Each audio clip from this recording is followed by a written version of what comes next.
Hare Krishna. So నిన్న క్లాస్లో మనం భగవంతుడు అంటే నిర్వచనం ఏంటి అనే టాపిక్ని మనం స్టార్ట్ చేసాము. సో ప్రతి వస్తువుకి ఒక నిర్వచనం ఉంది. ఆ నిర్వచనం తగినట్టుగా ఆ వస్తువుకు ఆ పేరు ఉంది. ఓకేనా? సో ఎవరైనా సరే ఆ పేరు పిలిస్తే మనకి ఆటోమేటిక్గా మన మనసులో ఆ చిత్రం మన మీద మన మనసులోకి వచ్చేస్తుంది అనమాట. కానీ దురదృష్టవశాత్తు సో భగవంతుకు సంబంధించిన నిర్వచనం ఇంతవరకు క్లియర్గా ఒక అథెంటిక్గా అథారిటీ పరంగా ఇది అని ఆ, మనకి తెలుసుకోలేక, లేకపోతే అది అలా అథారిటీగా ఉన్న వాళ్ళు చెప్పలేక అంతా ఎవరికి వాళ్ళ సొంత వ్యాఖ్యానాలు పెట్టేసి సో అంత గందరగోళానికి ఇవాళ తయారైంది. సో కొంతమంది దేవుడు అంటే ఒక వెలుగు, ఒక దీపము, ఒక శక్తి అని రకరకాలుగా, కొంతమంది దేవుడు అంటే ఒక ప్రకృతి, నువ్వు దేవుడు నేను దేవుడే అని ఎవరు ఎట్లా అంటే అట్లాగా భగవంతుడిని రకరకాలుగా వర్ణిస్తా ఉన్నారు అనమాట. దానివల్ల ఎవరిని ఎట్లా కదిలించినా సరే అంతా ఒకటే. నా ప్రకారంగా నాకు ఈయన దేవుడు, మీ ప్రకారం ఆయన దేవుడు అని రకరకాలుగా ఇవాళ చూస్తున్నాం అన్నమాట. సో భగవాన్ నిర్వచనం ఏంటి అంటే మనం చూస్తున్నాం అనమాట. ఎవరైతే ఈ అంశాలు ఉన్నాయో, ఎవరైతే ఈ ఈ క్యారెక్టరిస్టిక్స్ అంటారు కదా, ఈ లక్షణాలు ఉంటాయో, ఎవరైనా సరే ఎవరిలో అయితే ఉంటే ఆయనే మనం భగవంతుడు లేదా ఒక్క దేవాది దేవుడు అంటాం అనమాట. ఆయన పరమ మూలం కారణం ఆయనే, పరమ యజమాని, పరమ నియాంత్రికుడు, పరమ ఆనందాన్ని పొందేవాడు అతనే, పరమ సర్వజ్ఞాని అతనే, పరమ సత్యము, పరమ పిత, షడైశ్వర్య పూర్ణుడు, ప్రామాణికమైన శాస్త్రాలు ఆచారాలు ప్రకటించారనమాట ఈయన దేవుడు అని. నిన్న క్లాస్లో మనం పరమ మూలం అంటే సృష్టి ఉన్నా లేకపోయినా, ఎవరు ఉన్నా లేకపోయినా ఆయన స్థిరంగా అక్కడే ఉంటాడు. ఆయన నుంచి అన్నీ వస్తాయి, ఆయనలోకి మళ్ళీ అన్ని లీనమైపోతాయి, ఆయనలోకి అన్ని వెళ్ళిపోతాయి, అన్ని ఆయనలో ఎంటర్ అయిపోతాయి అన్ని. సో ఆ ఒక్కరు ఎవరు అని అంటే, సో దానికి నేను ఒక ఉదాహరణ చెప్పుకున్నాం. మనకి మన తండ్రి, వాళ్ళ తండ్రి, వాళ్ళ తండ్రి అట్లా చేసుకుంటూ వెళ్తే ఫైనల్గా లాస్ట్ మిగిలేవాడు భగవంతుడు అన్నమాట. సో నేను మనం చెప్పుకున్నాం, రెండు ఒకేసారి భగవంతుడు సృష్టించాడు, ఒకేసారి సృష్టించే శక్తి ఆయనకు ఉంది. నాకు చెప్పినట్టుగా భగవంతు నుంచి అనేక లోకాలు సృష్టించబడతాయి, అనేక బ్రహ్మాండాలు సృష్టించబడతాయి, మళ్ళీ ఆయనలోకి మళ్ళీ వెళ్ళిపోతుంటాయి అన్నమాట. ఇప్పుడు ప్రళయం వచ్చినప్పుడు, ఆయన సమాప్తం చేయాలనుకున్నప్పుడు మళ్ళీ అన్ని ఆయనలోకి వెళ్ళిపోతాయి. నా ఎగ్జాంపుల్ చెప్పుకున్నాం, రచయిత ఆయన నవళ్ళ నుంచి ఆయన ఎట్లా కొన్ని క్యాటస్ట్రఫ్స్, కొన్ని డ్రామా పరంగా, కొన్ని కొన్ని నాటికలో అనేక పాత్రల్ని ఎలా ఆయన ఊహిస్తాడో, ఆయన ఊహల నుంచి రావడం, అవన్నీ ఒక సినిమా రూపంలో తీయడం, మళ్ళీ అయిపోయిన తర్వాత ఆ సెట్స్ అన్ని ఆ సెట్లో వేసినటువంటి కొలాప్స్ చేసేసి, డిస్ట్రాయ్ చేసేసుకొని, నశింపజేసేసి మళ్ళీ ఆ పాత్రలు ఆయన మనసులో ఎప్పుడూ ఉంటాయి అన్నమాట. సో కృష్ణుడు క్లెయిమ్ చేసుకుంటున్నాడు 10వ అధ్యాయం 8వ శ్లోకంలో, అహం సర్వస్య ప్రభువో మత్త సర్వం ప్రవర్తతే ఇతి మత్వ భజంతే మాం బుధాభావ సమాన్విత, సర్వం నా నుంచి వచ్చినాయి అని. అలాగే 10వ అధ్యాయం 2వ శ్లోకంలో సో మహర్షులు కానీ, దేవతలు కానీ, సో వీళ్ళెవరు కూడా నేను ఎక్కడి నుంచి వచ్చానో, నాకు మూలం ఏంటో కూడా వాళ్ళకి తెలియదు, నేను ఎవరినో కూడా వాళ్ళకి తెలియదు, కానీ వాళ్ళందరికీ మూలం నేను, ఆది నేనే అంటున్నాను అన్నమాట. బ్రహ్మ సంహిత స్వయంగా బ్రహ్మ, కృష్ణుడే పరమ ఈశ్వరుడు. ఓకేనా? పరమ ఈశ్వరుడు, సచ్చిదానంద విగ్రహం. ఆయనకంటూ ఒక స్పెసిఫిక్ ఒక రూపం ఉంది. అనాది ఆదిర్ గోవింద సర్వకారణ కారణం. సో చాలా మంది ఈశ్వరులు ఉన్నారు ఇక్కడ. ఓకేనా? సో శివుడిని కూడా ఈశ్వరుడు అంటారు, ఒకసారి ఆయన పరమేశ్వరుడు అంటారు, ఆయన మహేశ్వరుడు అంటారు. ఎందుకంటే ఆయన కూడా ఒక కంట్రోలరే కాబట్టి. ఏ విధంగా కంట్రోలర్ అంటే, ఫైనల్గా ప్రళయం వచ్చినప్పుడు మొత్తాన్ని శివుడు 12 మంది రుద్రుల రూపం తీసుకొని, 12 మంది రుద్రుల రూపాలు మొత్తం సకల లోకాలని మొత్తం సమాప్తం చేసి మళ్ళీ శివుడితో సహా అందరూ కృష్ణుడిలోకి వెళ్ళిపోతారు. మళ్ళీ కొత్త సృష్టి వచ్చినప్పుడు మళ్ళీ అందరూ బయటకు వస్తారు మళ్ళీ. ఓకే. సో అంటే మూలం అంటున్నాం కదా. సో శివుడు ఎక్కడి నుంచి వచ్చాడు అంటే, భాగవతంలో మనం చూసుకుంటే బ్రహ్మ యొక్క రౌద్రం అంటే ఈ స్థానం నుంచి ఆయన కోపం వచ్చినప్పుడు ఆయన బయటకు వచ్చాడు అనమాట. సో రౌద్రం నుంచి వచ్చాడు కాబట్టి ఆయన పేరు రుద్ర అయిందనమాట. సో ఆయనకి 11 మంది రుద్రుడు ఉన్నారు. ఆయనకి 11 స్థానాలు. ఆమె శివుడికి శివుడికి తగినట్టుగా పార్వతి, ఉమాదేవి, శివుళ్ళు ఎంత 11 మంది ఉంటే 11 మంది పార్వతీదేవులు రకరకాల అంశాల్లో ఉన్నారన్నమాట శివుడిగా. అంటే ఆయనకి కారణం ఉన్నారు శివుడికి. ఎవరు? బ్రహ్మకి కారణం ఉన్నాడు. ఎవరు? గర్భోదక్షాయ విష్ణు. ఈ గర్భోదక్షాయ విష్ణు, క్షీరదక్షాయ విష్ణు, కారణదక్షాయ విష్ణు, వీళ్ళు పురుష అవతారాలు. ఎవరికి? కృష్ణుడికి. సో కృష్ణుడి నుంచి 3 విష్ణువులు వస్తారన్నమాట. ఓకేనా? ఇదంతా భాగవతంలో ఉంది. కానీ కృష్ణుడు ఎక్కడి నుంచి వచ్చాడు అంటే లేదు, ఎప్పటి నుంచి అనాదిగా ఆయనే ఉన్నాడు. అయితే మనకి మరి దేవకి వసుదేవులు ఉన్నారు కదా, లేకపోతే నంద మహారాజ యశోదమాత ఉన్నారు కదా, మరి ఆయన కూడా తల్లిదండ్రులు ఉన్నారు కదా, ఆయన కూడా ఒక తల్లి నుంచే వచ్చాడు కదా అనుకుంటే, సో వాళ్ళు యశోదమాత, నంద మహారాజు కానివ్వండి, దేవకి వసుదేవులు కానివ్వండి, ఓకే, ఇక్కడ ఈ భూమి మీదకి రావడానికి వాళ్ళని ఎంచుకున్నాడు భగవంతుడు.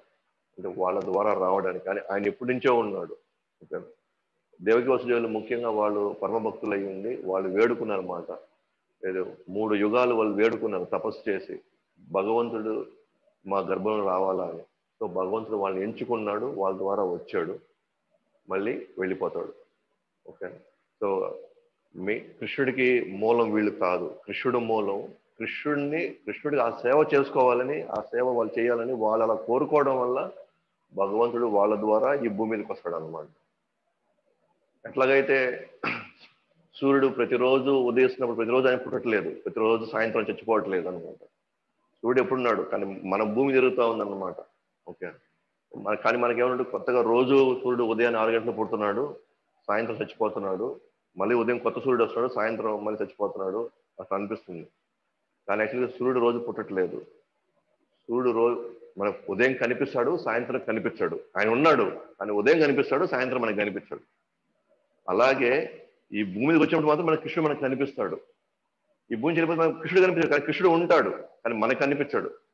ఆయన వేరే బ్రహ్మాండంలో ఇంకెక్కడో ఆ లీల చేస్తూ ఉంటాడు, మనకు కనబడ్డు. ఎట్లాగైతే సూర్యుడు మనకు కనబడినప్పుడు అమెరికా వాళ్ళకి కనిపిస్తున్నాడు, అమెరికా వాళ్ళకి కనిపించి మనకు కనబడట్లేదు. అలాగే కృష్ణుడు మనకి ఇప్పుడు కనబడట్లేదు, కానీ భగవంతుడు ఇంకెక్కడో లీలలు చేస్తున్నాడు అనమాట. అక్కడ భక్తులను ఎంచుకొని భక్తుల ద్వారా ఎంచుకుంటున్నాడు అనమాట. ఎలా చెప్పగలుగుతాం మనం అని అంటే, 4వ అధ్యాయంలో 1వ శ్లోకం, 2వ శ్లోకం, 3వ శ్లోకంలో కానీ మనం కానీ చూసుకుంటే, ముఖ్యంగా 1-2 శ్లోకాల్లో నేను ఈ జ్ఞానాన్ని సూర్య భగవానుడికి ఇచ్చాను, సూర్య భగవానుడు మను చక్రవర్తికి ఇచ్చాడు, మను చక్రవర్తి ఇక్ష్వాకుకి ఇచ్చాడు, ఇక్ష్వాకు తర్వాత కాలక్రమంలో ఆ జ్ఞానం వస్తుంది. అంటే నేను సూర్యుడికి ఇచ్చాను అంటున్నాడు. మనం గమనించుకుంటే కృష్ణుడు ఇక్కడికి రాకముందరే సూర్యుడు ఉన్నాడు అనమాట. అట్లీస్ట్ ఈ యుగంలో, మొన్న ద్వాపర యుగంలో కృష్ణుడు వచ్చాడు, కానీ ద్వాపర యుగానికి ముందు నుంచే సూర్యుడు ఉన్నాడు. దానికి ముందే త్రేతాయుగంలో సూర్యుడు ఉన్నాడు, సత్యయుగంలో సూర్యుడు ఉన్నాడు. అంటే సూర్యుడు ముందుంచున్నాడంటే అప్పుడు కృష్ణుడు కూడా ఎప్పుడో ముందే అని చెప్పున్నాడు అనమాట. అంటే ద్వాపరంలో ఫస్ట్ టైం ఆయన రాలా, ఆయన ఎప్పటి నుంచో ఉన్నాడు, సూర్యుడు చెప్తూ ఉన్నాడు. ఓకేనా? సో ఆ విధంగా మనం గమనించుకుంటే ఫస్ట్ టైం ఇప్పుడే కృష్ణుడు రాలేదు, కృష్ణుడు పుట్టుక ఇప్పుడు జరగలేదు, లేదా కృష్ణుడికి కారణము దేవకి వసుదేవులు కాదు. కాబట్టి ఆయన అనాదిర్ ఆదిర్ ఆయన. అందుకే బ్రహ్మ ఇక్కడ ఆయన్ని అనాదిర్ ఆదిర్ గోవింద అన్నాడు. ఓకే, అట్లా శివుడికి కారణం ఉన్నారు, బ్రహ్మకి కారణం ఉన్నారు, కానీ కృష్ణుడికి కారణం లేదు ఎక్కడి నుంచి వచ్చాడు అని. ఎందుకంటే ఆయన దాటి ఆలోచించే అవకాశం ఇక్కడ దేవతలకు కానీ ఋషులకు కానీ లేదు. అందుకే ఆయన అన్నాడు, నా గురించి నేను 10వ అధ్యాయం 2వ శ్లోకంలో నా గురించి నేను ఎక్కడి నుంచి వచ్చాను, నేను ఎలా వచ్చాను ఏంటనేది అసలు నా గురించి తెలుసుకోవడానికి వీళ్ళకి ఎవరికి అవకాశమే లేదంటాడు అన్నమాట కృష్ణుడు. సో పరమ యజమాని. సో నేను చెప్పుకున్నాం అలెగ్జాండర్ ఏ విధంగా 30-40% అయినా మొత్తం సామ్రాజ్యాన్ని చేశాడు, కానీ చివరికి ఏం చేసుకోలేకపోయాడు. ఎందుకంటే దీని ఓనర్ ఇంకెవరో ఉన్నారనమాట, దీని ప్రొపరేటర్. సో ఈ 5వ అధ్యాయం 29వ శ్లోకంలో సర్వలోక మహేశ్వరం, సర్వలోకానికి మహేశ్వరం నేను అంటే.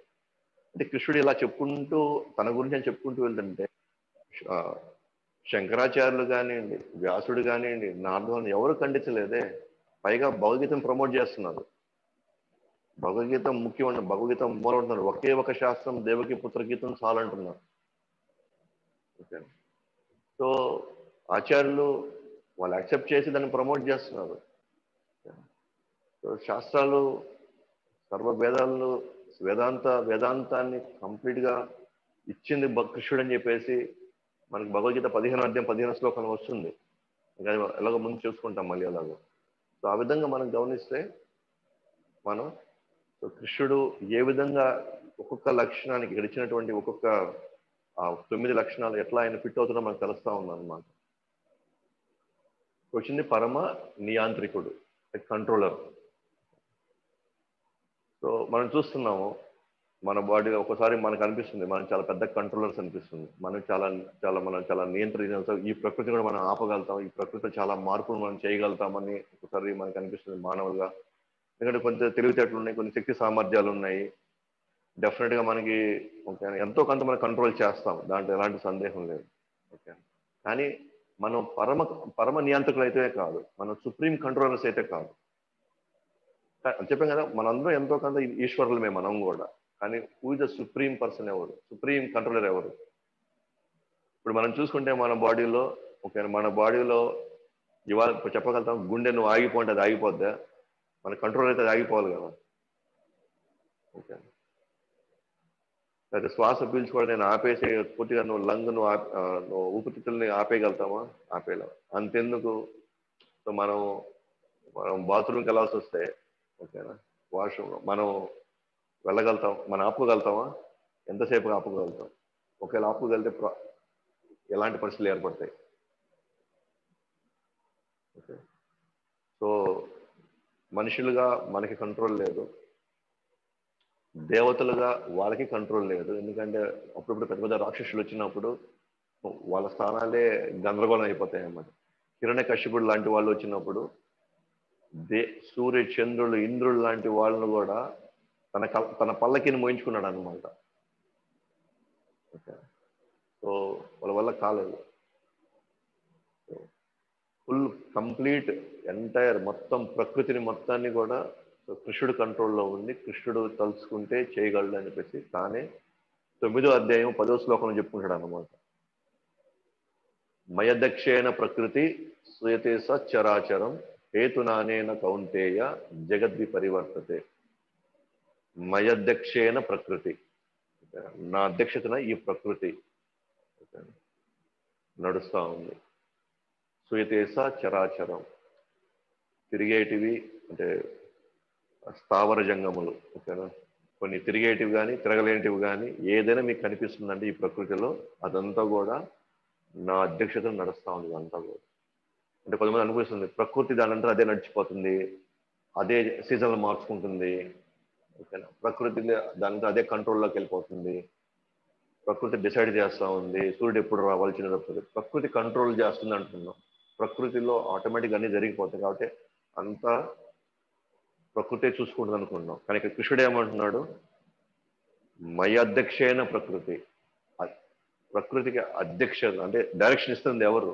కృష్ణుడు ఇస్తున్నాడు డైరెక్షన్. మయా అంటే నేను. ఇప్పుడు మళ్ళీ మయా అంటే ఇంకెవరిన దానిలో చేర్చబడ్డాను. దయచేసి భగవద్గీత ఉన్నది ఉన్నట్లుగా అంటే దాంట్లో చెప్పింది చెప్పినట్టుగా మనం తీసుకోవడం అనమాట.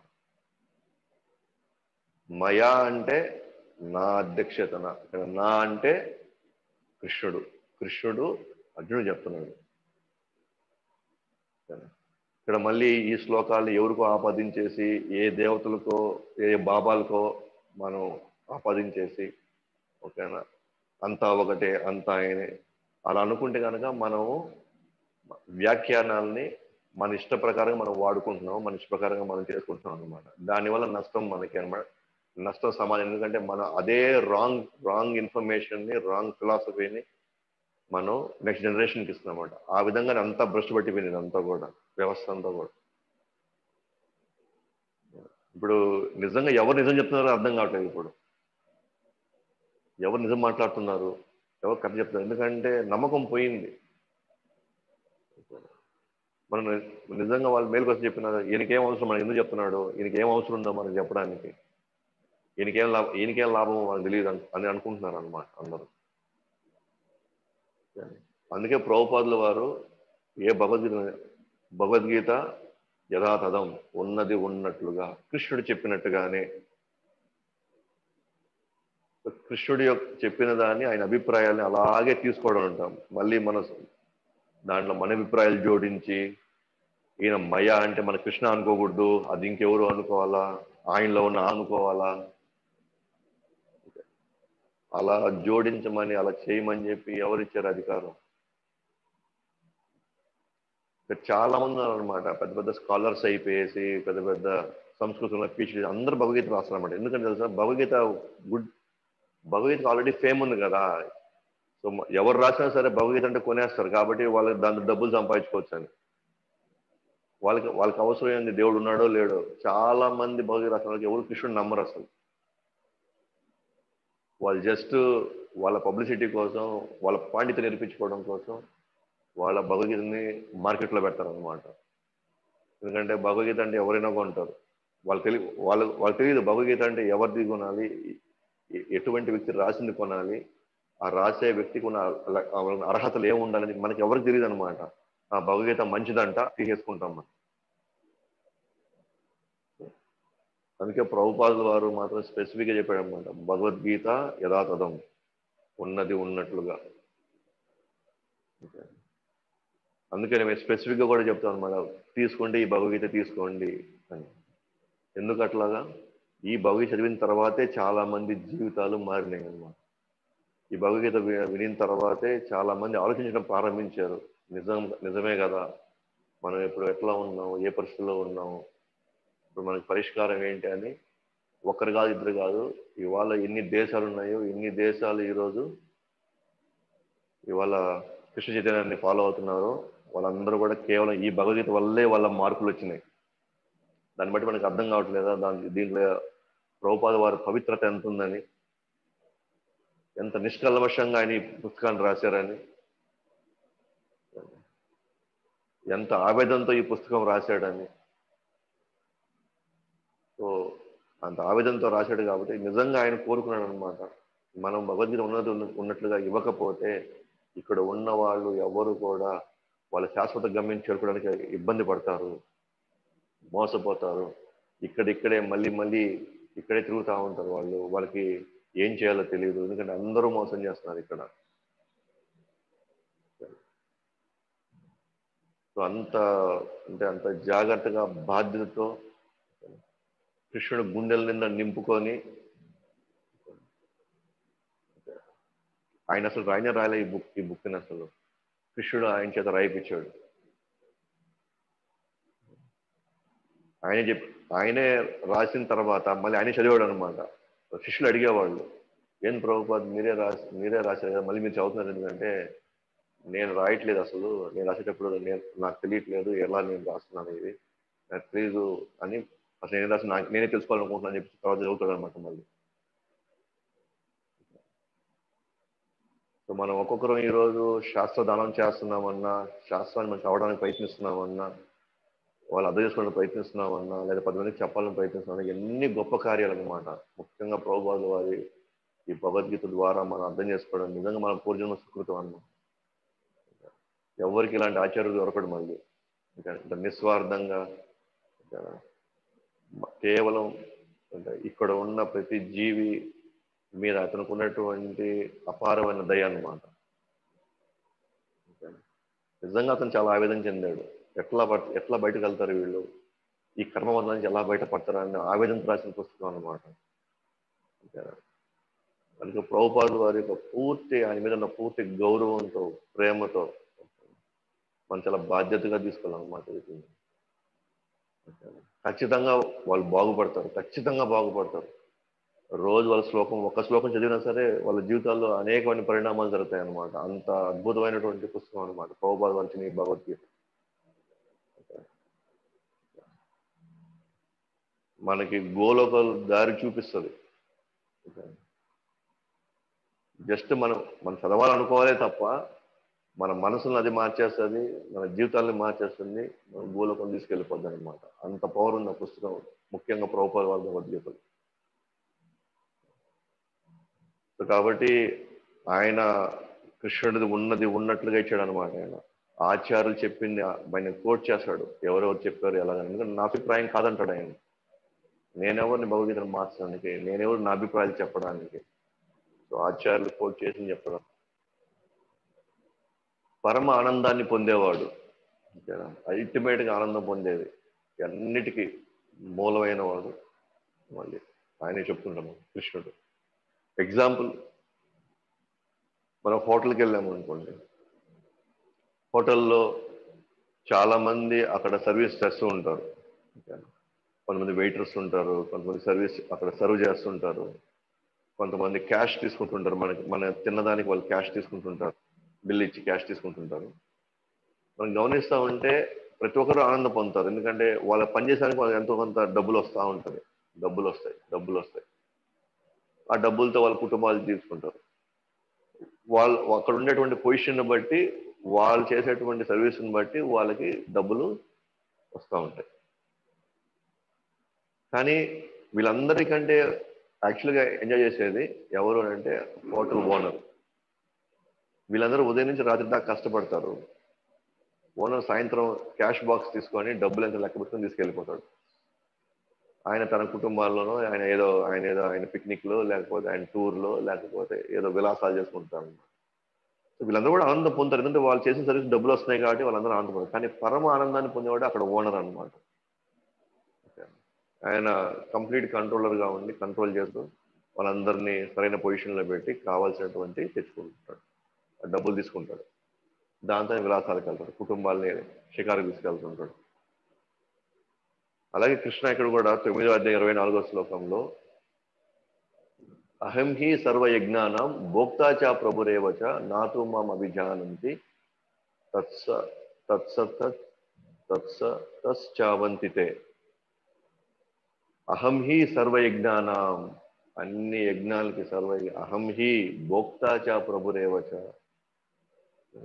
అనుభవించేవాడిని నేనే అన్ని యజ్ఞాలకి. అందుకనే ఒక్కోసారి మన దేవతలు యజ్ఞాలు చేస్తుంటారు, కానీ దేవతల యజ్ఞాలకు కూడా ముందర ఓం అని పెడతారు. ఆ ఓం ఎవరంటే విష్ణువునే, కృష్ణుడు. ఎందుకంటే కృష్ణుడు చేయకుండా, విష్ణువుకు చేయకుండా ఇంక ఏ దేవతకి మనం యజ్ఞాలు చేయలేము అసలు. కృష్ణుడు యాక్సెప్ట్ చేయకుండా, కృష్ణుడి యొక్క ఇన్వాల్వ్మెంట్ లేకుండా, ఈవెన్ దేవతలు కూడా ఆ యజ్ఞంలో వాళ్ళ ఫలం తీసుకోలేరు కృష్ణుడు సాటిస్ఫై కాకపోతే. అందుకనే అహం హి సర్వ యజ్ఞాలను, మన ఏ యజ్ఞమైనా చేయండి, అల్టిమేట్ గా దాన్ని పూర్తి ఫలితాన్ని, ఆనందాన్ని పొందేవాడు ఎవరంటే కృష్ణుడు. కాబట్టి కానీ అది చాలా మందికి తెలియదు అనమాట. మన దేవతల కన్నా అంటే ఇండైరెక్ట్ గా దేవతల ద్వారా ఆయనే పొందుతున్నాడు. కానీ మన ఆ దేవతలను ఎక్కువ అప్రిషియేట్ చేస్తాం, ఆ దేవత వల్లే నాకు వచ్చినాయి, ఆ దేవతల వల్లే నాకు ఫలాలు ఇచ్చారని. కానీ మనం 7వ అధ్యాయము మళ్ళీ దేవతల వైపు అప్పుడు చెప్పుకుంటాం మళ్ళీ ఈ శ్లోకాన్ని, కానీ జస్ట్ మీకు హింట్ ఇస్తాను అనమాట. 7వ అధ్యాయం 20వ శ్లోకం నుంచి 23, 24 శ్లోకాల వరకు అక్కడ చూస్తే కృష్ణుడు క్లియర్గా చెప్తారు అనమాట. సో సాధారణ జనాలు ఒక దేవతకి వాళ్ళు నమ్మకంగా వాళ్ళు పూజిస్తారు, ఆ దేవతల ద్వారా వాళ్ళు ఫలాలు పొందుతారు. కానీ వాళ్ళకి తెలియదు ఆ దేవతలకు ఫలాలు ఇచ్చేది కూడా నేనే అంటాడు కృష్ణుడు. దేవతలు ఇచ్చే ఫలాలు అవి అల్పమైన ఫలాలు, అవి శాశ్వతంగా వాళ్ళు అనుభవించలేరు. ఒకవేళ వాళ్ళ ఫలాలు ఇవ్వాలన్నా కూడా అది నేను ఇస్తేనే వాళ్ళు ఇచ్చారు అంటాడు కృష్ణుడు. ఇది క్లియర్గా చెప్తాడు అనమాట. ఇన్ఫాక్ట్ మనకి ఆ దేవత పట్ల మనకి ఆ నమ్మకం కలగాలన్నా సరే కృష్ణుడే ఇంపార్టెంట్ అనమాట. కృష్ణుడు అంటాడు అనమాట, ఎందుకంటే దేవతల్లో ఉన్న పరమాత్ముడు కానీ ఆ జీవుడిలో ఉన్న పరమాత్ముడు కూడా నేను ఉండబట్టే ఈ ఈ ఈ జీవుడికి ఈ దేవత పట్ల నమ్మకం వస్తుంది. అంటే ఈ ఈ ఈ అమ్మవారు నాకు చేస్తారు, లేదా పలానా వినాయకుడు నాకు చేస్తాడు, లేదా పలానా సుబ్రహ్మణ్య స్వామి నాకు చేస్తారు అని ఆ నమ్మకం ఒక దేవతను రావాలన్నా సరే కృష్ణుడు అక్కడ పరమాత్ముడుగా, ఇరువైపుల పరమాత్ముడుగా ఉండి వాళ్ళు అక్కడ డైరెక్ట్ చేస్తున్నాడు వాళ్ళ కోరికను బట్టి. సో కాబట్టి కృష్ణ ఎలిమెంట్ లేకుండా, కృష్ణ ఆయనకు అనుగ్రహం లేకుండా ఈవెన్ దేవతలు కూడా మనం తృప్తిపరచలేమన్నమాట. ఈవెన్ దేవతలు కూడా మనం నమ్మకం ఉండదు, నమ్మకం కుదరదు. ఎందుకంటే ఆయన చెప్పుకుంటున్నాడు. దయచేసి పోయి చూసుకోండి ఈరోజు 7వ అధ్యాయం 20వ శ్లోకం నుంచి 24, 25 శ్లోకాల వరకు ఇదే ఉంటుంది మొత్తం. ఓకేనా? సో ఎందుకంటే పరమ భోక్త ఆయన అనమాట, ఎంజాయ్ చేసేది ఆయనే. మనం చెప్పుకున్నాం 5వ అధ్యాయం 29వ శ్లోకంలో, మళ్ళీ రిపీట్ అయినట్టుగా ఉంటుంది మనకి. భోక్తారాం యజ్ఞ తపసాం, యజ్ఞానికి తపస్సులకి మొత్తం అనుభవించేవాడిని నేను. సో దాన్నే మళ్ళీ 9వ అధ్యాయం 24వ శ్లోకంలో మనకి చెప్తున్నారు అన్నమాట. అలాగే పరమ సర్వజ్ఞాని. సో సర్వజ్ఞాని అంటే మొత్తం తెలుసుకోండాలన్నమాట. పూర్వము, వర్తమానము, భవిష్యత్తు. ఇక్కడున్న ప్రతి అంగుళంలో ప్రతి ఇసుక రేణువు గురించి, ఇసుక రేణువులో ఉన్నటువంటి అనేక పరమాణువుల గురించి కూడా ఆయన తెలుసు అనమాట. తెలుసుకోవాలంటే ఆయనే పరమ సర్వజ్ఞాని అంటారు. మొత్తం తెలుసు ఆయన. అలాగే బిల్డింగ్ కట్టిన ఇంజనీర్కి, చీఫ్ ఇంజనీర్కి ఎక్కడెక్కడ ఏ జాయింట్స్ ఉన్నాయి, ఎక్కడెక్కడ ఏ కంట్రోల్, ఎక్కడెక్కడ ఏ నట్లు ఉన్నాయని 100% తెలుసుంటుంది అనమాట. ఈ మధ్యకాలంలో మనం చూసుంటాం, అంటే వాళ్ళు పెద్ద అపార్ట్మెంట్ మనం కూల్చాలంటే ఇంతకుముందులాగా అన్ని గడ్డపరలు తెచ్చుకొని ఏం కూల్చట్లే. ఏదో బాంబు పెట్టి పేల్చేస్తే అవన్నీ చల్లా చెదిరి పక్క ఇళ్ళ మీద పడుతుంది. మనం చూస్తున్నాం కదా ఎట్లా కూల్చున్నారో, ఒక్కసారి సపక్కని ఇట్లా వదిలేస్తాం మనం. ఒకసారి ఎక్కడైతే మెయిన్ జంక్షన్ ఉంటాయో అక్కడ కొన్ని ఎక్స్ప్లోజివ్స్ పెట్టేసి, అంటే కొన్ని బాంబు లాంటివి పెట్టేసి కరెక్ట్గా ఒక్కసారి నొక్కగానే ఒక్కసారికి కుప్పకూలిపోతుంది అనమాట. మేడలాగా పేక మేడలు ఎట్లా కుప్పకూలిపోతాయి అట్లా కుప్పకూలిపోతాయి. సో దట్ దీని ప్రభావం వీటి పక్కన వాళ్ళు పడకుండా కొంచెం దుమ్ము మాత్రం లేస్తున్నాం. కానీ ఉన్నదని అట్లా పడతాయి. ఎట్లా? ఎందుకంటే ఆ చీఫ్ ఇంజనీర్కి ఏ పాయింట్స్లో ఎక్కడ ఏ ఉన్నాయి, మెయిన్ వీక్ సెక్షన్స్ ఎక్కడ ఉన్నాయి, కరెక్ట్గా జాయింట్స్ ఎక్కడ ఉన్నాయి, జంక్షన్స్ ఎక్కడ ఉన్నాయి తెలుసు కాబట్టి కరెక్ట్గా అక్కడ వేసాడు అనమాట. అలాగే ఈ భగవంతుడు కూడా ఆధ్యాత్మిక జగత్తు కావచ్చు, జగత్తు కావచ్చు, దాంట్లో ఉన్న ప్రతి జీవుడు, ప్రతి జీవరాశి, కదలనివి, కదలలేనివి, ప్రాణం ఉన్నవి, ప్రాణం లేనివి, అన్నిటి మీద ఆయన కంట్రోల్ ఉందన్నమాట. ప్రతి హీఈస్ ఫుల్లీ నాలెడ్జ్. సెట్ అయితే ఒక కంపెనీ చైర్మన్ లేకపోతే మెయిన్ సిఇఓను, సో ప్రతి ఒక్కరి గురించి తెలుస్తుందో, వాళ్ళ స్వభావం ఏంటి, వాళ్ళ పాత్ర ఏంటి, వాళ్ళు ఏం చేస్తున్నారు, ఎట్లాగైనా మామూలుగా మనుషులకి మనం రిపోర్ట్స్ తెప్పించుకుంటూ ఉంటాం అన్నమాట డిపార్ట్మెంట్స్ నుంచి, ఎవరి పరిస్థితులు ఎలాగున్నాయి ఏంటి అని. దాన్ని బట్టి ఆయన డెసిషన్లు తీసుకుంటుంటాడు అట్లా. కానీ భగవంతుడికి ఇంకో చేత ఆయన చెప్పించుకోవాల్సిన అవసరం లేదు, ఇంకో దగ్గర ఇన్ఫర్మేషన్ తీసుకోవాల్సిన అవసరం లేదు. Is ever alert. అందరి గురించి ఆయన తెలుసు అన్నమాట. అందుకే ఆయన 9వ అధ్యాయం 24వ శ్లోకంలో వేదాహం సమతీతాని వర్తమానాంచి అర్జున భవిష్యాన్ని చ భూతాని మాం తు వేదన కశ్చన. వేదాహం సమతీతాని. సో నాకు పూర్వం తెలుసు, వర్తమానాన్ని చ అర్జున ఇప్పుడు జరిగేది తెలుసు, భవిష్యాన్ని చ భూతాని భవిష్యత్తు తెలుసు, కానీ మాం తు వేద న కశ్చన, కానీ నా గురించి మాత్రం ఎవరికి తెలియదు. నా గురించి మాత్రం ఎవరికి తెలియదు, కానీ నాకు అందరి గురించి తెలుసు. శివుడు ఏమనుకుంటున్నాడో తెలుసు, బ్రహ్మ ఏమనుకుంటున్నాడో తెలుసు, లేదా ఎక్కడో సముద్రంలో లోతులో ఉన్నటువంటి ఎక్కడో ఉన్న మనకి పేరే తెలియని, అసలు ఇది ఒక జీవి ఉందా లేదా మనకి తెలియని దాని మనసులో ఏముందో కూడా కృష్ణుడు తెలుసు. మీ మనసులో ఏముందో నాకు తెలుసు, నా మనసులో ఏముందో తెలుసు, మన భవిష్యత్తులో ఏం ఆలోచిస్తామో ఆయనకు తెలుసు. కానీ ఆయన ఇంటర్ఫియర్ కాడు. Okay, so he's in full control అన్నమాట. ప్రతి దాని గురించి తెలుసు.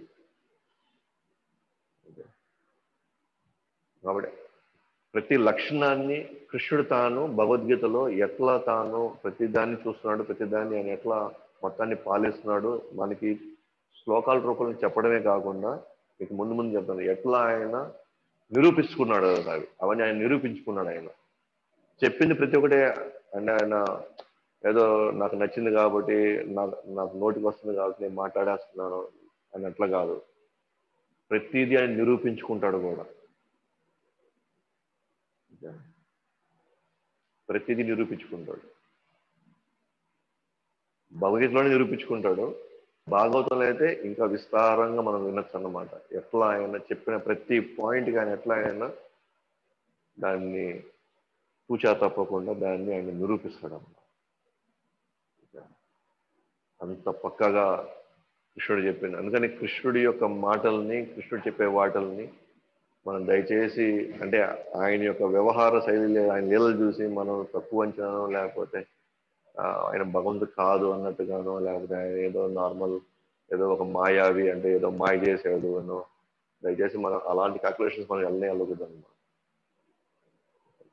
ఆయనకి సర్వం తెలిసిన వ్యక్తి అనమాట. Everything he knows. పరమ సత్యం.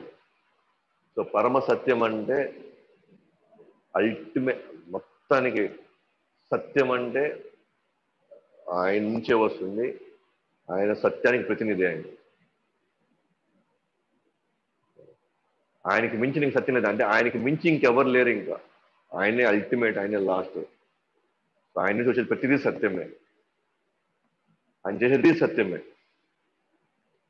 ఆయన చేసే ప్రతిదీ ధర్మమే.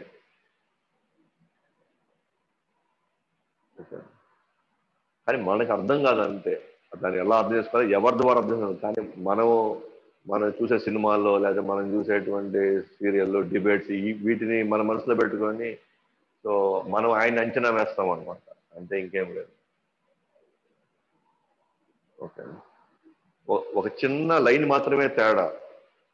గురు పరంపరలో విన్నామా ఇదే వాక్కు రుజువులు కనిపిస్తాయి. గురు పరంపరలోకి వస్తే మొత్తం క్లియర్ గా మనకు కనిపించేస్తుంది. లైన్కి ఇటువైపు వచ్చేసి గురు పరంపర ద్వారా వెళ్ళలేదా, ఓకేనా, ఈ పరమ సత్యాన్ని మనం పరమ అబద్ధంగా మనం తెలుసుకొని మన జీవితాలు గడుపుతూ ఉంటాం. ఒక చిన్న లైన్ మాత్రమే తేడా అంతే. గురు పరంపరలోకి వస్తే ఒక సిస్టమేటిక్ గా స్టడీ చేస్తే, సిస్టమేటిక్ గా మనం దాన్ని అర్థం చేసుకుంటే మనకి చెప్పింది ప్రతిదీ మనకి ఈరోజు మన ముందు 100% ఓకేనా మనం బల్లగుద్ది నమ్మకంతో మనం ఫాలో అయిపోతాం అన్నమాట. గురు పరంపర కాకుండా బాగా బ్రహ్మాండంగా మాట్లాడుతున్నాడు, బ్రహ్మాండంగా శ్లోకాలు చెప్తున్నాడు, కథలు అద్భుతంగా చెప్తున్నాడు.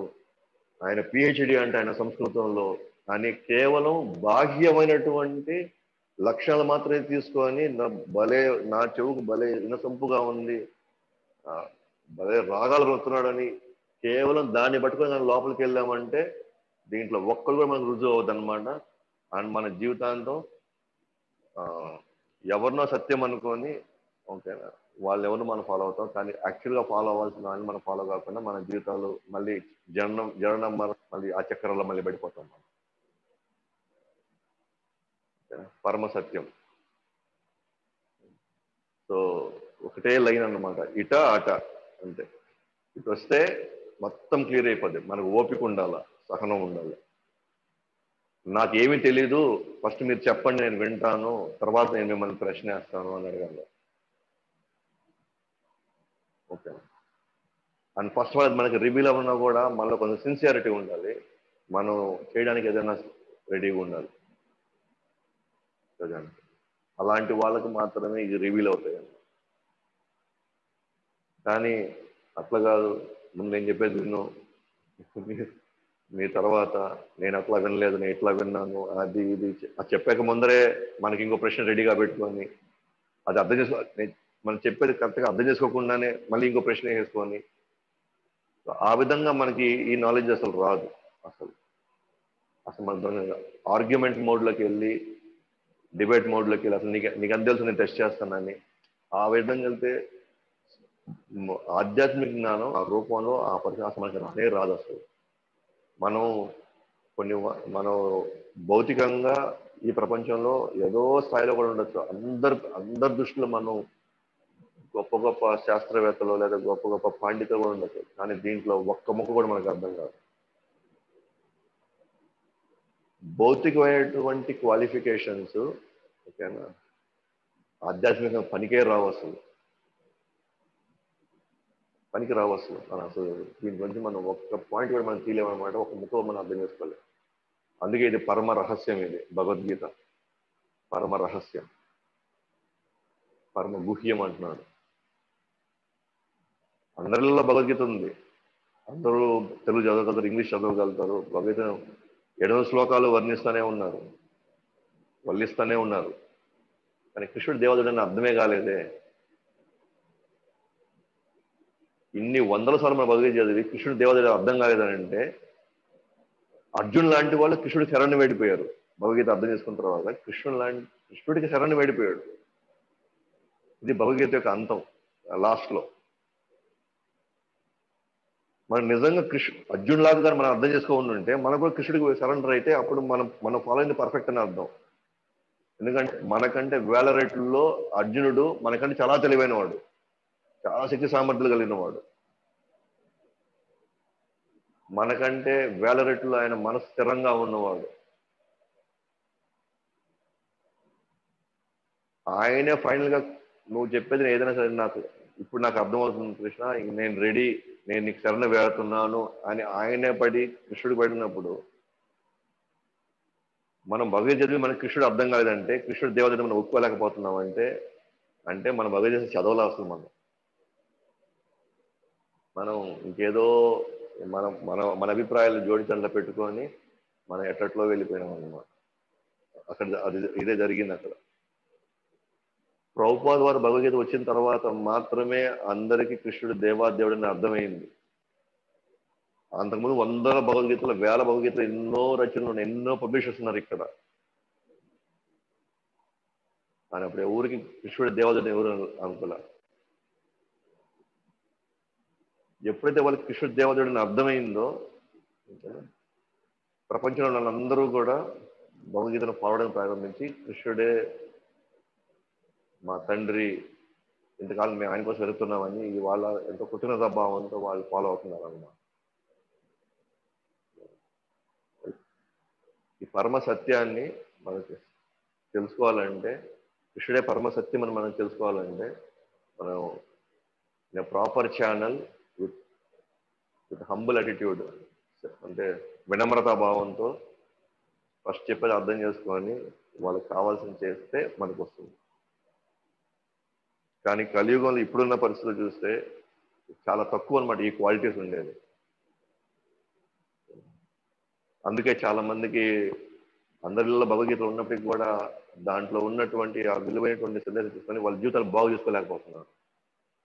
ఇంట్లో ఉందన్నమాట, అంటే ట్రెజర్ ఉంది ఇంట్లో, అంటే వజ్రాలు వైడూర్యాలు అంతా పెట్టిలో ఉంది, ఒక పెట్టిలో ఉంది, కానీ తాళం మర్చిపోయినాం.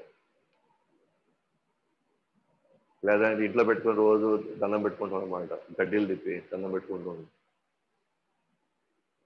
దాని నుంచి లోపల తీస్తాయి కదా విషయం తెలిసేది. కానీ అది మేలే, అదైనా మేలే. అంటే కనీసం ఆ గ్రంథానికి వాళ్ళు చేసినా కూడా దానివల్ల ఫలితం ఉంది. కృష్ణుడు అంటే కూడా, నేను ఎక్కడైతే ఉంటా, ఎత్ర యోగేశ్వర కృష్ణ తత్ర పార్థో జనోద్ధర, ఎక్కడ కృష్ణుడు ఉంటాడో, ఎక్కడ అర్జునుడు ఉంటాడో అక్కడ నీతి, ధర్మము, అసాధారణ బలము, విజయం అన్నీ వస్తాయి. కానీ యాక్చువల్ చదివితే కదా వస్తుంది అదంతా. జస్ట్ అలా పెట్టుకోవడం వల్ల ప్రయోజనం ఏంటి? అందుకే మనం ఇప్పుడు ప్రయత్నిస్తున్నాం అనమాట. ఇది ఇంటింటికి చేర్చాలి, ఇంటింటికి వాళ్ళకి అర్థం కావాలి, దాంట్లో ఉన్న ప్రతి పాయింట్ అర్థం అయితే, దాంట్లో మూలం తెలుసుకుంటే వాళ్ళు ఇంకా అద్భుతంగా వాళ్ళ జీవితాలు ఇంకా బాగా చేసుకుంటారు అని మనం ప్రయత్నం చేస్తున్నాం. సో 7వ అధ్యాయం 7వ శ్లోకంలో కృష్ణుడు అంటున్నాడు, మత్తః పరతరం నాణ్యత్ కించిదస్తి ధనంజయ మయి సర్వమిదం ప్రోక్తం సూత్రే మణిగణ ఇవ. మత్తః పరతరం నా అన్యత్ అంటే, మత్తః పరతరం నాకంటే ఇంకా సుప్రీము, నా అన్యత్ ఇంకెవరు లేరు, నా అన్యత్. ఓ ధనంజయ, మయీ సర్వమిదం ప్రోక్తం సూత్రే మణిగణ ఇవ. ఎలాగైతే ముత్యాల హారంలో అన్ని అద్భుతంగా ఉన్నప్పటికీ కూడా లోపల ఉన్న దారం లేకపోతే ఎట్లా అయితే చల్లా చెదురైపోతాయి ముత్యాలన్నీ, అలాగే ఈ సృష్టి కూడా చల్లా చెదురైపోతుంది. నేను ఉండబట్టి, నేను వెనకాల బ్యాక్గ్రౌండ్లో ఉండి దాన్ని కాపాడుతున్నాను కాబట్టి, దాన్ని పట్టి పెట్టుకున్నాను కాబట్టి ఇవాళ ఈ భూములు లేకపోతే ఈ గ్రహాలన్నీ కూడా అవి గాల్లో కూడా తేలుతూ వాటి పనుల్లో వాటి ఉన్నాయన్నమాట. ఎందుకంటే లోపల ఉన్న దారం ఎవరు? కృష్ణుడు అని ఆయనే చెప్తున్నాడు. నేను ఇంకెవరు కాదు. అందుకే మత్త పరతరం నానేది ఇంకెవరు లేరు దానిపైన. ఇంకా ఇట్ ఇస్ మీ, నేను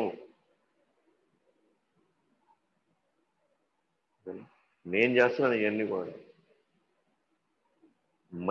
మయీ సర్వమిదం ప్రోక్తం, నేను, ఇంకెవ్వరు లేరు. ఇవన్నీ ఆయన నేను నేను నేను నేను అని చెప్తూనే ఉన్నాడు. నేను నేను నేను అని. సో అక్కడ నేను అంటే మన కృష్ణుడిని పెడితేనే మనం యథాతథంగా మనం అర్థం చేసుకుంటాం మొత్తాన్ని. ఆ నేను పక్క తీసి ఇంకేమైనా కానీ అట్లా పెట్టారు అనుకోండి, దాంట్లో ఆ నేనులో మొత్తం ఎగిరిపోయింది అనమాట.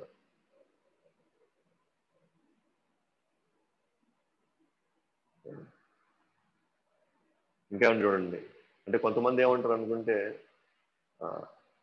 ఆ మనిషి, దేవుడు మనిషి రూపంలో వచ్చాడు, దేవుడు మనిషి రూపంలో, ఆయన కూడా మనిషే, ఆయన కూడా కృష్ణుడు కూడా మనిషే, రాముడు కూడా మనిషే.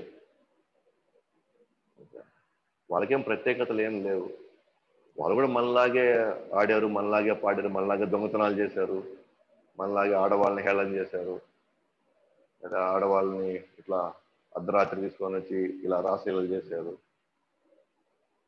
కృష్ణుడు పెద్ద దేవుడే కదా, ఆయన మామూలు మనిషి. అంటే ఆయనలో చాలా లోపాలు ఉన్నాయి, రాముడు చాలా లోపాలు ఉన్నాయి. కానీ నేనేమంటున్నాడు కృష్ణుడు ఇక్కడ 9వ అధ్యాయం 11వ శ్లోకంలో, అవజానంతి మామూడ మానుషిం తనుమాశ్రిత. తెలియక అవజానంతి, జానంతి కాదు, అవజానంతి మామూడ, మూడులు. నన్ను మానుషిం తనుమాశ్రిత, నేను ఒక మానవ రూపంలో వచ్చాడు, నేను మానవుని అనుకుంటున్నారు. పరంభావం అజానంతో, నా పరంభావం వాళ్ళకి తెలియదు. అజానంతో మమ భూత మహేశ్వరం, నేను మొత్తాన్ని, నేను అన్నిటిని పాలించేవాడిని, అన్నిటిని పట్టున్నాను. కానీ వాళ్ళు ఏమనుకుంటారు, నేను అసాధారణ మనిషి అనుకుంటున్నారు నన్ను. పరంభావం అజానంతో, అసలు నా పరమస్థితిని వాళ్ళు అర్థం చేసుకోలేకపోతున్నారు. వాళ్ళు ఏమనుకున్నారు, వాళ్ళు మూడులు కాబట్టి నన్ను సాధారణ మనుషులాగా అనుకుంటున్నారు నన్ను. చూడండి, వెళ్ళి ఇప్పుడు చూడండి. ఇప్పుడు దాకా మనం భగవద్గీతని 700 సార్లు అటు ఇటు తిప్పాం కదా, చాలా సార్లు మనం, ఎన్నోసార్లు మనం ఘంటసాల భగవద్గీత వినుంటాము. భలే ఉంది గొంతు అనుకున్నా, కానీ ఆ గొంతులో దాంట్లో ఉన్న విషయాలు మనం తెలుసుకోలేకపోయాం అసలు.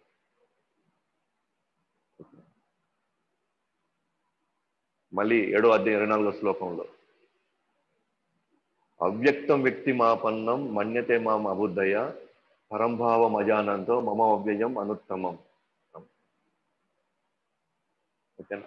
అవ్యక్తం వ్యక్తి మాపన్నం అంటే ఒకప్పుడు నిరాకారుడుగా ఉన్నాడు, ఇప్పుడు ఆకారుడుగా వచ్చాడు అంటున్నారు. అలా ఎవరు అనుకుంటారు? వాళ్ళు అబుద్ధయ్య, వాళ్ళు తెలివి లేని వాళ్ళు. అంటే ఒకప్పుడు ఆకారం లేదంటే ఇప్పుడు ఆకారంలోకి వచ్చాడు అంట. అట్లాగాని అనుకుంటే వాళ్ళు అబుద్ధయ్య. బుద్ధయ్య కాదు, అబుద్ధయ్య. అబుద్ధయ్య అంటే తెలివి లేని వాళ్ళు. నాది ఫస్ట్ ఆకారం లేని వాళ్ళుగా అనుకొని, నిరాకారుడు ఆకారుడుగా వచ్చాడు, నిరాకారుడు ఆయన సకారంలోకి వచ్చాడు. కానీ మెయిన్ అయితే ఆకారుడే, నిరాకారుడు మెయిన్. ఆయన ఈ భూమికి రావడానికి నిరాకారుడై వచ్చాడు ఇక్కడ. సారీ, నేనైతే నిరాకారుడు ఈ భూమికి రావడానికి ఆయన ఆకారం తీసుకున్నాడు అని అంటున్నారు అనమాట అందరూ. కానీ అలా ఎవరైనా కానీ అనుకుంటే కృష్ణుడు ఏమంటాడు ఇక్కడ, వాళ్ళు అబుద్ధయ అన్నాడు. పరంభావం అజానంతో, వాళ్ళకి అర్థం కావట్లే. నిరాకారం కాదు కదా అసలు, నాలో నుంచి అన్ని వచ్చాయి. ఆకారమో నిరాకారం ఏదైనా సరే నా నుంచి, నాకు ఆకారం ఉంది. సత్ చిత్ ఆనంద గ్రహం నాది. నాకు ఆకారం వచ్చింది, నాకు ఆకారం ఉంది, నాకు ఒక రూపం ఉంది, ఒక సుందరమైన అద్భుతమైన ఎప్పుడు నశించినటువంటి సత్ చిత్ ఆనందం నిండినటువంటి రూపం ఉంది. ఏదొచ్చినా సరే నా తర్వాతే నా నుంచే వచ్చే ఏదో సరే నువ్వు ఇంకో ఆకారం వచ్చింది అనుకున్నా, ఇంకో నిరాకారం వచ్చింది అనుకున్నా నాన్ నుంచే కానీ నిరాకారం నుంచి ఆకారంలోకి రాలేదు. అలాగని అనుకుంటే కనుక వాళ్ళు అబుద్ధయ్య అంటున్నారు కృష్ణుడు. ఎందుకంటే ఇవాళ సమాజంలో అంతా భగవంతుడు నిరాకారం నిరాకారం నిరాకారం. బట్ కృష్ణుడు ఏమంటున్నాడు, అలాగాని నిరాకారం నుంచి నేను ఆకారంలోకి వచ్చాను కానీ ఎవరిని అనుకుంటే, లేదా ఎవరైనా కానీ నన్ను మనిషిగా నేను మనిషిని అనుకుంటే వాళ్ళకి మూడులో అబుద్ధయ్య తెలియలేని వాళ్ళు అనుకున్నారు. ఎందుకంటే నా అసలైనటువంటి రియల్ స్టేట్, రియల్ ఆ స్థాయి వాళ్ళకి తెలియదు. సో మన సమస్యను తీర్చేది తండ్రి అన్నమాట. తండ్రిలాగే పెద్దలు ఉంటాడు, తండ్రిలాగే మామ మేనమ ఎవరో ఉండొచ్చు, చూడడానికి ఒకటిగా ఆడే ఉండొచ్చు, ఒకే లక్షణాలు కూడా ఉండొచ్చు వాళ్ళందరికీ, కానీ మనం తీసేది మాత్రం తండ్రే. అందుకే ఇక్కడ 5 అంశాలు అసలు భగవాన్ ఎవరి కింద అంతా నడుస్తూ ఉంది, ఎవరి యొక్క అధిక్షణలో ఇవన్నీ జరుగుతూ ఉన్నాయి, ఎవరు పూర్తిగా ఉన్నారంటే సో ఆ వ్యక్తి యొక్క అంశాన్ని నేను. సో ఆయనకి నేను నా బాధ చెప్పుకుంటే, ఆయనకి నేను నా కష్టం చెప్పుకుంటే, ఇన్ని తెలిసిన వాడు, మొత్తం ఎరిగిన వాడు, సమస్తం ఆయన యొక్క కంట్రోల్లో ఉన్నవాడు, ఆయన కంట్రోల్లో పెట్టుకున్న వాడిని నేను నాలో ఉన్న చిన్న ఇది నేను ఆయన చెప్పుకుంటే ఆయన తీర్చలేడా, ఆయన చూసుకోలేడా, ఆయన అన్న సమస్య ఆయన అన్ని మెయింటైన్ చేయలేడా? మనకి డైరెక్ట్గా పోలీస్ డిపార్ట్మెంట్ డీజీపీ తెలిసినప్పుడు నేను ఎందుకు ఒక్కొక్క మెట్టు నేను ఎందుకు ఎక్కాలి? ఎక్కాలనుకుంటే నేను ఇట్లాగే వెళ్తానంటే. అందుకే కృష్ణుడు కూడా దేవతల ఛానల్ కూడా ఓపెన్ చేశాడు. మన ఇష్టం, మన నిదానంగా ఒక్కొక్క జన్మ వేసుకొని యజ్ఞాలు చేసుకుంటా, కోరికలు తీర్చుకుంటా, క్రమంగా మళ్ళీ దానికి సంబంధించిన బాధలు పడతా, మళ్ళీ పాపాలు చేసుకుంటా, క్రమంగా లక్షల కోట్ల సంవత్సరాలు కూడా రావచ్చు మనం. ఆయనకి ఏమి ఇబ్బంది లేదు.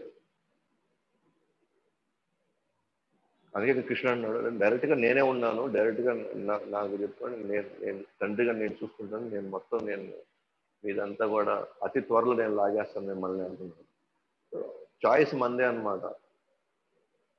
మనం దానంగా వెళ్ళొచ్చు, లేదా నాకు వద్దు ఇది అని వెంటనే వెళ్ళచ్చు. అది ఎవరి జీవితాల్లో వాళ్ళ సిన్సియారిటీని బట్టి, వాళ్ళ అభ్యాసాన్ని బట్టి వాళ్ళు నిర్ణయం తీసుకుంటారు అనమాట. కానీ కృష్ణుడు మాత్రం అన్ని ఆప్షన్స్ ఓపెన్ చేసి పెడతాడు.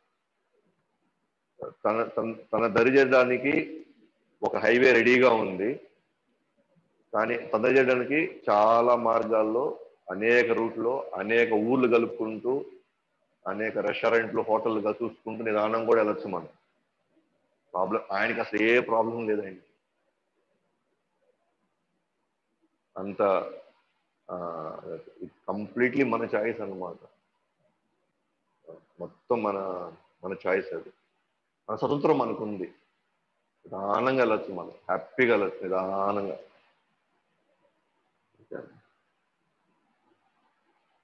కృష్ణుడు అందుకే అన్నమాట, ఇది సత్యం, దిస్ ఈజ్ భగవాన్ అంటే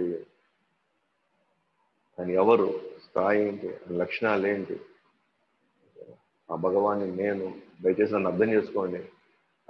తాను ఇంట్రొడ్యూస్ చేసుకుంటున్నాడు తన గురించి ఆయన ఇక్కడ. అందుకే ఆది శంకరాచార్యులు కానీ, మధ్వాచార్యులు కానీ, రామానుజాచార్యులు కానివ్వండి, ఓకేనా, వేదాలు, శాస్త్రాలన్నీ, ఉపనిషత్తులన్నీ పక్కన పెట్టి భగవద్గీతను ఒకటి మాత్రం అందించేసారు అందరి జనాలకి. ఇది చేసుకోండి చాలు, ఇది చాలు ఎందుకంటే అవన్నీ చదివి అవన్నీ అక్కడ ఎక్కడ కనబడతాడో భగవద్గీత అసలు ఆ శ్లోకాల మధ్యలో 50 వెతుకుతాం మనము. పనసకాయ మొత్తం ఉందన్నమాట, ఓకేనా. అది మొత్తం తీసుకొని ఆ పండు తీసుకుంటారా, లేదా డైరెక్ట్గా ఎవరైనా పండు ఇచ్చేస్తే దాంట్లో ఉన్న ఒక పనస డబ్బు ఇచ్చేస్తే డైరెక్ట్గా తీసుకుంటారా? సో వేదాల్లో మనం భగవంతుని పట్టుకోవాలంటే ఆ పనసకాయని చాలా కష్టపడి దాన్ని తీయాల. భగవద్గీత ఎలాంటిదంటే, నువ్వు ఎందుకు అంత కష్టపడుతుంది, ఇదిగో తీసుకో, డైరెక్ట్గా ఇదే తీసుకొచ్చి తినేసి అంటున్నా. ఇది తేడా. సో చాయిస్ మళ్ళీ మందే అనమాట. సో మిగిలింది నెక్స్ట్ క్లాస్లో చూద్దాము. క్లాస్ అయినది నెక్స్ట్ పరమపిత. నేను మీకు నేను పరమ సత్యం అని నాకు చెప్పాను కదా, అంటే అతను ఏం చెప్పినా సరే ఆయన ఉన్న ఆయన ఆయన ఆయన సత్యము, ఆయన నుంచి వచ్చిన ప్రతిదీ కూడా సత్యమే. మీకు ఒక ఎగ్జాంపుల్ చెప్తాను, రియల్ టైమ్ ఎగ్జాంపుల్ చెప్తాను అనమాట.